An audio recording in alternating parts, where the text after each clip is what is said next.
Hello friends, welcome to my channel SushantChessWise.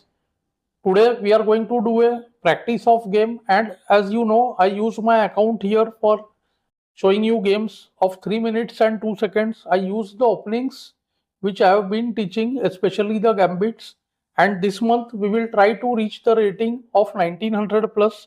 Currently we are at 1784. Let's do 2 or 3 games and see how it goes.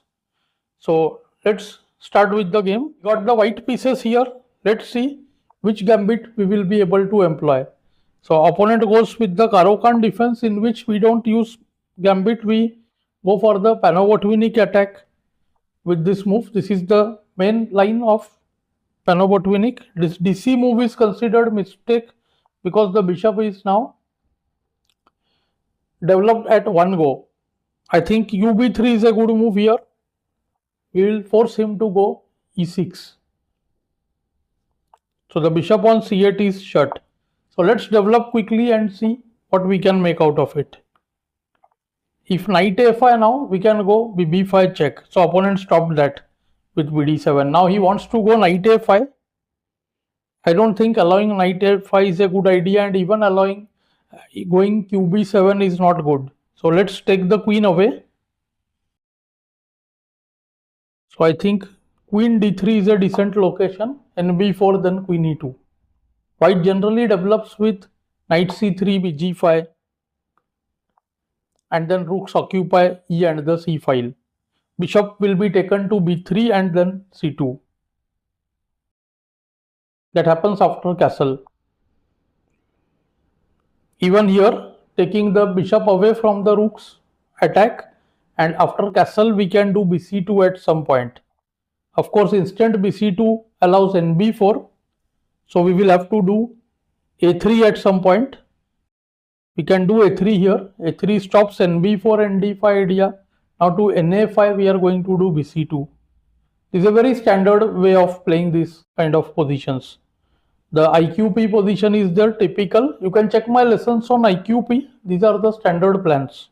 This IQP gives to various attacking setups. Now we can consider the move bc2. Rook d8, then maybe bg5. But black's position is also decent. Often white goes d5. See, d5, ed, and d5. That was one of my ideas. Now bh6 will allow rook d8. Black anyway wants the rook on d8. I am keeping the option of knight a5, knight a4, knight c5 open with b4. Although I don't know how good it is. Let's go bishop f4. Let's bring the rook to d1. Opponent wants to play b8, I suppose. And this knight d5 is also, I think knight d5 is a slightly mistaken move. Now the e pawn is relieved and we can try to pressurize the d5 pawn to some extent. If b6 is played, we will be somewhat better. That is for sure. Bishop f5, of course, attacks the queen first. I think queen d2 is pressurizing the d4 pawn. So let's go rook d1. Maybe he is doing well because he has the move bg4 now. So I think something has gone wrong already. After bg4, position is not great. We may have to go with queen e3 or something like that. But then bf3 comes. This was another point. Okay, let's play on the king side. Let's give up the pawn on b4 and let's try to play on the king side. bg5, queen g5. We will try queen h6 followed by ng5. So to AB, we can either go qh6 or we can go with the move a4. Both are worth considering. I like the move queen h6 here, ba then ng5. So very hard to defend against ng5 instantly. Maybe f6 is required. I think f6 is forced now. Let's go AB, knight b4, maybe rook c1. So trying to drive the queen away, although it's not a foolproof way, he still has f6. After knight g5, he would have gone f6. Let's attack the queen with knight e5. Let's try to gain some tempi here. Maybe he will go queen e7. So let's take on c8, let's try h3, g4. We can do re1. Bishop is attacked, so bishop needs to move. Let's do bd1, maybe bg4, trade the bishop, try to put the knight on the dark square. So he forces it away. Okay, let's go in f3, maybe nh4 is there. Rook e1 is a good idea. Let's do re1.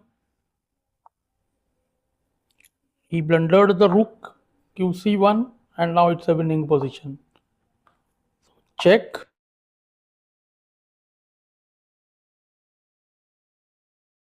And just the rook moves. Yes, so we won on time. The position was also winning. So the rating has reached 1796. Let's do one more game and see. So again we are white, e4. Let's see which opening we can use. Okay, we will use the Goring Gambit if possible. Now dc and c3 will be accepted. Let's see. bc5 usually a mistake. This setup is preferred by many, but I think it's not that great. We can take the initiative with an instant e5 here. e5 allows d5. So let's wait. Let's go castle and f6 will be met by e5. Giving very good play. bg4 is usually a big mistake. Now see, f7 and b7 both are attacked. So he is ready to give up f7. Okay, which is, I feel, a strange decision. So let's take f7. Take gf. Because many feel that the king is open here. But I think it's not such a great problem. Bishop can be played to g4. We can just do, I guess, bishop g8. I think qb7 should be just good. f3 is attacked though. So I think we should try to place a knight on the g3 square. Okay, so this I feel is a great position. Knight g3. Anyways, I feel white is doing great. b7 is hanging. We have b3 coming up and then rook d1 at some point. So this was very obvious. Going b3 and he supports the b6 bishop. Knight f5 is good to have. Let's first get rook d1. Let's pressurize the d6 point. So he steps away. I don't know why he gives up b7. Now c7 is attacked, c6 is attacked. There will be some pressure on c6 as well. d6 is going to come under fire. I think already we have a great position. Rook and the bishop both hang. See, the rooks are not connected. I think only move qd8 to support both. Maybe the opponent has disconnected the game on purpose, seeing that the position has become losing. See, once again, the opening itself has given us a great position. Especially this is great opening. I do use it in normal games also, but for Blitz especially it's too good. So we won the game. The rating has touched 1809. This month we will try to cross 1900 rating barrier. I hope you are finding these lessons useful. Do let me know in the comments below. Thanks for your time.